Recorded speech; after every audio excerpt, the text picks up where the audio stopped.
Charles, bonjour. Bonjour Marois. Alors, actuellement, les marchés sont très troublés. Quelles sont vos solutions pour surmonter cette tendance?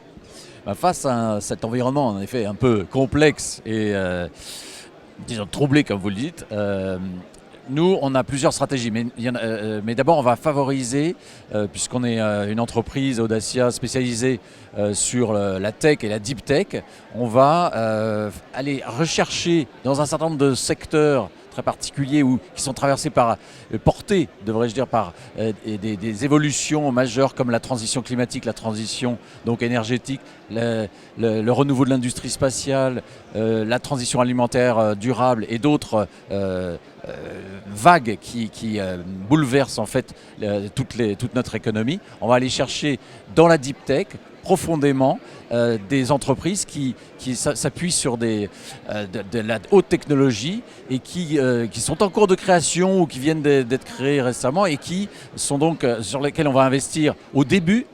Et on va avoir une très forte création de valeur, création de richesse qu'ensuite on propose à nos clients, que ce soit des investisseurs institutionnels ou des investisseurs épargnants individuels à travers des fonds qu'on va retailiser pour leur permettre d'accéder à ces fonds professionnels.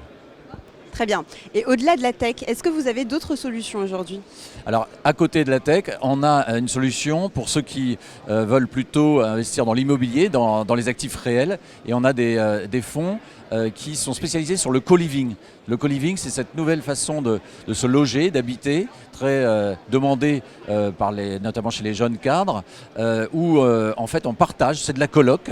On va partager un logement à 4, 5, 6 et pendant un certain nombre d'une certaine période. Et donc nous, on achète des bâtiments ou du foncier sur lequel on fait construire des bâtiments qui sont dédiés à cette colocation organisée et on propose ainsi aux co-livers une prestation de service globale qui inclut le loyer mais aussi toutes les charges et le wifi, l'assurance, le mobilier, le ménage.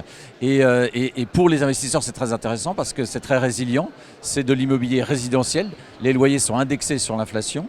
Et donc on n'est pas en risque d'être dans un immobilier plus commercial qui pourrait être affecté par la tempête qui peut-être arrive. Donc on est sur quelque chose de très résilient. Et en plus, le loyer par mètre carré va être 30% supérieur.